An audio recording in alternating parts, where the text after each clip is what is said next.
ஐயா வணக்கம் ஐயா. வணக்கம் வணக்கம். ஐயா நீங்க நம்ம பார்க்கக்கூடிய ராசி துலா ராசி. அதாவது 144 தன்மைகள். அது இல்லாம உண்மையில இவங்க யாரு? எதுக்காக பிறந்தாங்க? இவங்க ஜனனம் என்ன? இதுக்கு பின்னாடி இருக்கிற மர்ம ரகசியம்லாம் என்ன இருக்கு? அப்படிங்கிறத பார்த்துட்டே வந்துட்டு இருக்கோம். ஸோ துலா ராசியில பிறக்கிறதுக்கான கர்ம ரகசியம் என்ன இருக்குங்க ஐயா? அதாவது துலாம் என்பது வாழ்க்கை துணை. ஒரு காலச்சக்கரத்துக்கே அது வந்து பார்ட்னர் அப்படிங்கிறத குறிக்குது. அதனால் ஊரோடு உலகத்தோடு நாம் பரிச்சயம் ஆகிக்கிறக்கூடிய மனிதர்களை விட்ட குறை தொட்ட குறை பூர்த்தி பண்ண வர்றோம்.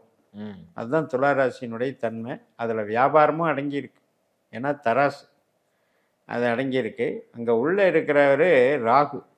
இப்போ எப்படி மேசராசி வந்து கேதுவில் ஸ்டார்ட் ஆகுதோ அது மாதிரி துளாராசியில் வந்து ராகுனுடைய வீரியம் வெளிப்படக்கூடிய ராசி. அதனால் உலக போகங்கள், உலகத்தில் இன்றைக்கி அப்டேட்டாக இருக்கக்கூடிய ஒரு பொருள்கள், அனுபவங்கள், இதையெல்லாம் ரசிக்கிறதுக்கும் அனுபவிக்கிறதுக்கும் பிறக்கணும்.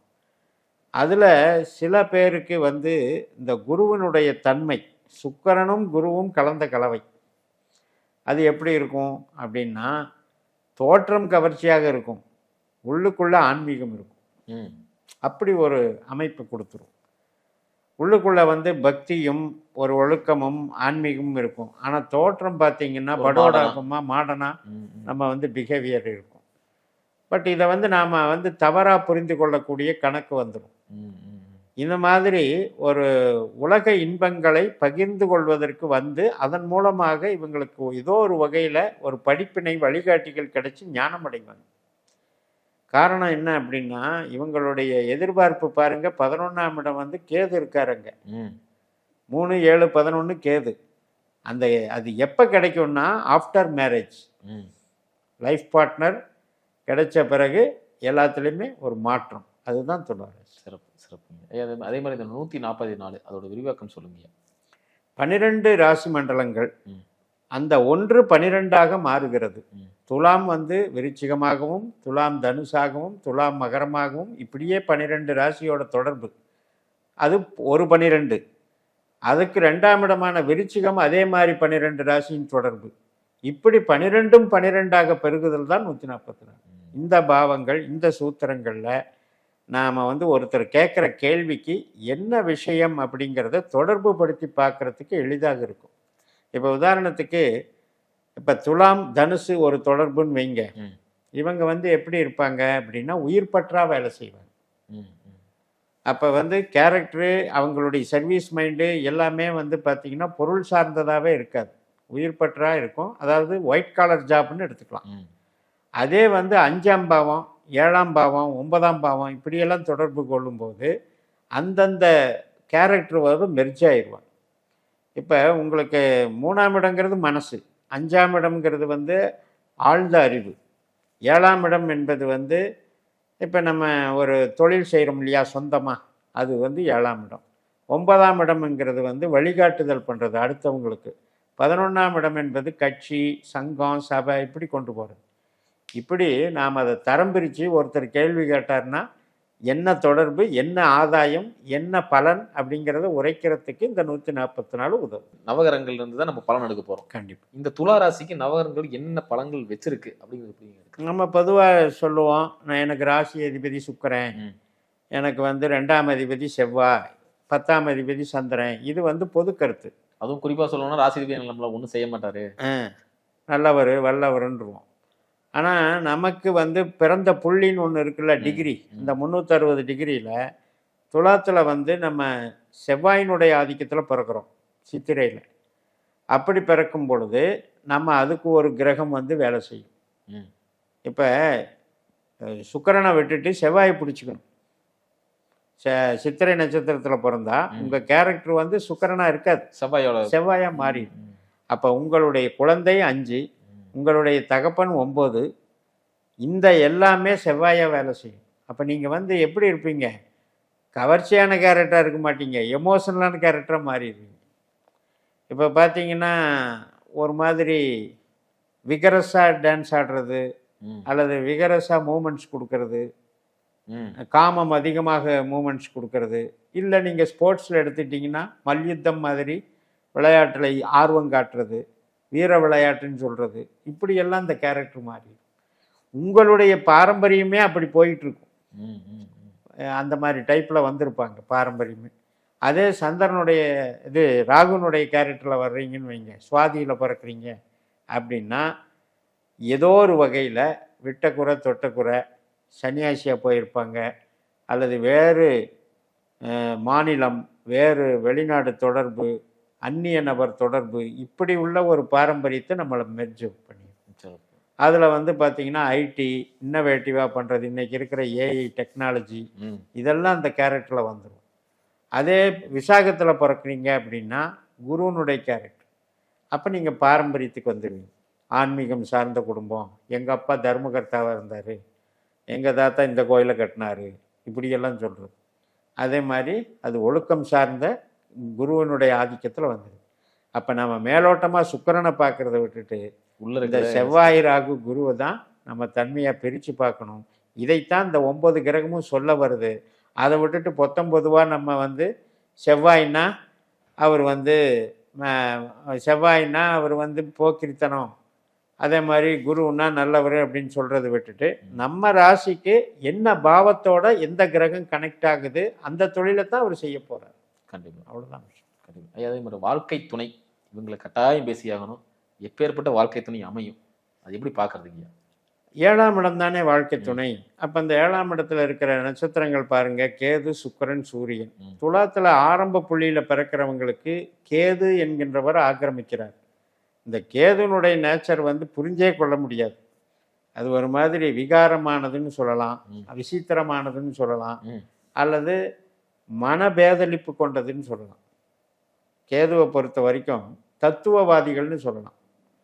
இப்போ பார்த்தீங்கன்னா இவங்க சுக்கிரன் வீட்டு, அது செவ்வாய் வீடு. இங்கே சுக்கிரன் வீட்டில் செவ்வாய் இருக்கார், நட்சத்திரமாக இருக்கார். அங்கே செவ்வாய் வீட்டில் கேது இருக்கார், நட்சத்திரமாக இருக்கார். இப்போ இந்த காம்பினேஷன் என்ன ஆகும்னா வெறும் உணர்ச்சி புலம்பாக மாறிடும். இப்போ ஒரு ஆணை இருக்கட்டும்னு வைங்க, இந்த ஆணுக்கு வந்து செவ்வாய்ங்கிறது வந்து அதட்டல் பேச்சு கொடுத்துரும். அதே மனைவி கேதுனுடைய கேரக்டர் ஆகுதா, அது வந்து ஊமையாக வந்து பிஹேவ் பண்ணும், ஆர்கியூ பண்ணாது. இல்லைன்னா ஒரு மாதிரி பேட் பிஹேவியரை கொடுக்கும். நீ என்ன வேணால் பேசுக, நான் பேசாமல் இருப்பேன் அப்படின்னு இருந்தால் எவ்வளோ நேரம் பேச முடியும்? விசித்திரமான உறவை கொடுத்துரும். அது மாதிரி தான் இந்த ராகு புள்ளியில் கொடுக்குறவங்களுக்கு சுக்கிரன் வந்துடுவார். அங்கே 7ஆம் இடத்துல சுக்கிரன் இருப்பார். அப்போ இந்த ராகு வந்து மிகப்பெரிய பிரம்மாண்டம், கற்பனை, ஊதி தள்ளுறது, அதாவது ஊதி பெருசாக்குறது. அதே 7ஆம் இடம் அங்கே சுக்கிரனாக வரும்போது கவர்ச்சியும் பிரம்மாண்டமும் ஒன்றா சேருது. அப்போ எப்படி இருக்கும் பாருங்க, அந்த ஹாப்பினஸ் நல்லா இருக்கும். இதைத்தான் இயற்கையே 1-7 மேஷம் துலாமாக படைச்சிருக்கு. கண்டிப்பாக ஒன்றுக்கொன்று சரியானதுன்னு. குருவில் பிறக்கிறவங்க, விசாகத்தில் பிறக்கிறவங்களுக்கு வந்து சூரியன் வந்துடும். அதுலேயும் கடைசி பாதம் தானே, ஒரு பாதம் தானே சூரியன் அங்கே இருக்குது. அதனால் அந்த மாதிரி சூரியன் வர்றவங்களுக்கு கொஞ்சம் தலைமை பண்பு, கவர்மெண்ட் ஆதிக்கம், அரசியல் செல்வாக்கு, இப்படி உள்ள ஒரு நபர்கள், ஆமாம், அந்த மாதிரி தொடர்பு வரும். வாழ்க்கை துணை பொறுத்த வரைக்கும், துலாத்தில் பொறுத்த வரைக்கும் இவங்க வந்து இந்த ஸ்தானங்கள் கெட்டு போகக்கூடாது. சுக்கிரன் கெட்டு போனாலும் பிரச்சனை, கேது கெட்டு போனாலும் பிரச்சனை, அல்லது கெட்ட கிரகங்கள் என்று சொல்லக்கூடிய வகையில் இவங்க ராசியில் வந்து உட்கார்ந்தாலும் பிரச்சனை. இப்போ உதாரணத்துக்கு சூரியனோ சந்திரனோ செவ்வாயோ ராசியில் இருந்தால் நல்லதுன்னு நம்ம நினச்சிட்டு இருப்போம். ஆனால் இவங்களுக்கு மட்டும் அது பாதிப்பு, இவங்களுக்கு மட்டும். இப்போ துலா ராசியில் பிறந்தா சந்திரன் அங்கே தானே இருப்பார். அதே ஐப்பசி மாதம் பிறந்தா சூரியன் அங்கே தானே இருப்பார். அப்போ இந்த மாதிரி இருக்கிறவங்களுக்கு பாருங்கள், மன வாழ்க்கை வந்து போராட்டமாக இருக்கும், தாமத திருமணம் நடக்கும், ஒரு திருப்தியற்ற மனநிலை இருக்கும். அதே மாதிரி இந்த பணம், தொழில், புகழ், பெயர், இதெல்லாம் எப்படிங்க அவங்களுக்கு அமையும்? 2, 6, 10 கனெக்டிவிட்டி அப்படின்னு எடுக்கும் பொழுது சனியும் புதனும் இவங்களுக்கு யோகசாலிகளாக மாறுறாங்க. சனி வந்து உழைப்பை கொடுக்குறாரு, புதன் வந்து டெக்னாலஜி கொடுக்குறாரு, நல்ல திறமையை கொடுக்குறாரு. அப்போ இந்த ரெண்டும் சேர்ந்து இவங்களுக்கு மிகப்பெரிய ஒரு பலத்தை கொடுத்துட்றாங்க. ஏன் அப்படின்னு கேட்டிங்கன்னா, என்னதான் 2ஆம் இடம் விருச்சிக ராசியாக இருந்தால் கூட, 6ஆம் இடம் வந்து நீர் ராசி, அதுவும் மீன ராசியாக இருந்தால் கூட, 10ஆம் இடம் அப்படின்னு சொல்லக்கூடியது கடகராசியாக இருந்தாலும் கூட காலச்சக்கரத்துக்கு அது 4, 8, 12. அப்படின்னா அது என்ன அர்த்தம் அப்படின்னா அர்ப்பணிப்பு. அதாவது யாரும் ஈஸியாக செய்ய முடியாத காரியத்தை நான் செஞ்சு சம்பாதிப்பேன். ம் இப்போ ஒரு மைனிங் இருக்கு, எல்லாருமே விரும்ப மாட்டாங்க. சுரங்கம் இது மாதிரி. அதே மாதிரி இப்போ ஒரு கடலில் போய் ஆராய்ச்சி பண்ணுறாங்க. இந்த மாதிரி அமானுஷ்யமான விஷயங்கள் அதன் மூலமாக சம்பாதிக்கிற யோகத்தை கொடுத்துரும். அதே மாதிரி சனி புதன் அப்படின்னாலே ஒரு பெரிய ஃபேக்ட்ரி நடத்துறதுன்னு அர்த்தம். ம் ம் அல்லது இப்போ நீங்கள் இன்னைக்கு இருக்கிற ஸ்டார்ட் அப் கம்பெனிஸ் இது மாதிரியும் நடத்துகிறோம். அதே மாதிரி இவங்களுக்கு வலி வேதனை அசிங்கம் அவமானம் தரக்கூடிய கிரகம் எதுங்கய்யா? அவர்களுக்கு வந்து 4, 8, 12 அப்படின்னு எடுக்கும் பொழுது மகரம், ரிஷபம், கன்னி. ம் அப்போ சூரியன், சந்திரன், செவ்வாய், அதில் பெரும்பங்கு வந்து சந்திரன் தான் ப்ராப்ளமாக வருது. ம். ஏன்னா சந்திரன் இவங்களுக்கு 10ஆம் அதிபதியும் கூட. ம் சந்திரன் வந்து நிலையற்ற கிரகம். 8ல் பாருங்க ரோகிணி இருக்கு. அப்போ இவங்க யாரெல்லாம் வந்து சுவாதியில் பிறக்கிறாங்களோ அவங்களுக்கு வந்து சந்திரனே பெரிய ப்ராப்ளம். சந்திரன்னா என்ன? மனசு. அப்போ மன ரீதியாக வந்து அவங்க பாதிக்கப்படுவாங்க. ஒருவேளை அவங்க பிறக்கக்கூடிய திசைகள் சந்திரனுடைய தொடர்பு இல்லாமல் இருக்கணும். சந்திர திசை, செவ்வாய் திசை தொடர்பு இல்லாமல் இருந்தால் பிரச்சனை இல்லாமல் இருக்கும். பாதிப்புக்கு உள்ளாகிறது அடிக்கடி வந்து உறவுகளால் பிரச்சனை. தாய் உறவாகட்டும், தாரமா உறவாகட்டும், சகோதர உறவாகட்டும், உறவுகளால் பிரச்சனை. அப்புறம் தந்தை வர்க்கத்துலேயும் பிரச்சனை.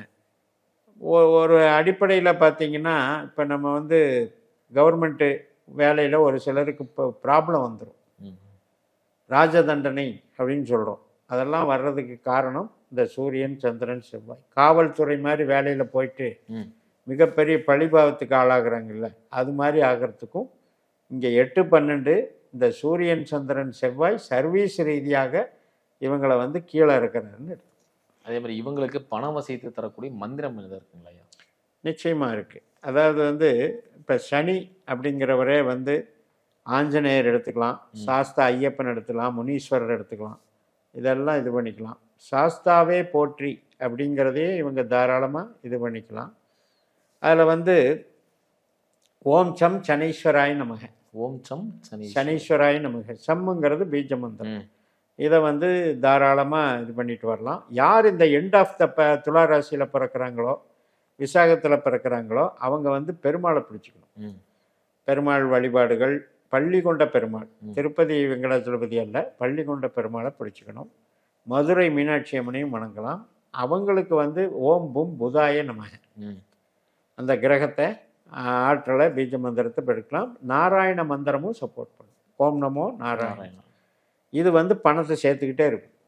இவங்க மட்டும் இந்த ஜாதகத்தில் இவங்க புள்ளியை அனலைஸ் பண்ணிக்கிட்டு நமக்கு யார் சனியா புதனா அது தீர்மானம் பண்ணிக்கிட்டிங்கன்னா அந்த ஜபத்தை ஆரம்பத்துலேருந்தே மெருகேற்ற பழகிட்டிங்கன்னா உருவேற்ற ஏற்ற ஒரு மாத கணக்கில் உருவேறும்போது லட்சக்கணக்கில் ஜபம் உருவேறும் நம்ம பாடியில். மைண்ட் அண்ட் பாடி ஜபங்கள் போய் பதியும் போது அதுக்கு ஹேபிட்டாக மாறிடும். போய் இவங்க வந்து ஒரு ஃபேக்ட்ரியில் ஒர்க் பண்ணும்போது கூட அது பாட்டுக்குள்ளே ஓடிட்டுருக்கும், ஜபம் ஓடிட்டுருக்கும். அது வந்து தானாகவே அது பணவசியத்தை ஈர்த்து கொடுக்கும். சிறப்பு சிறப்பு. ரொம்ப அற்புதமாக சொன்னீங்க. மீண்டும் அடுத்த காலம் சந்திக்கலாம். நன்றிங்க.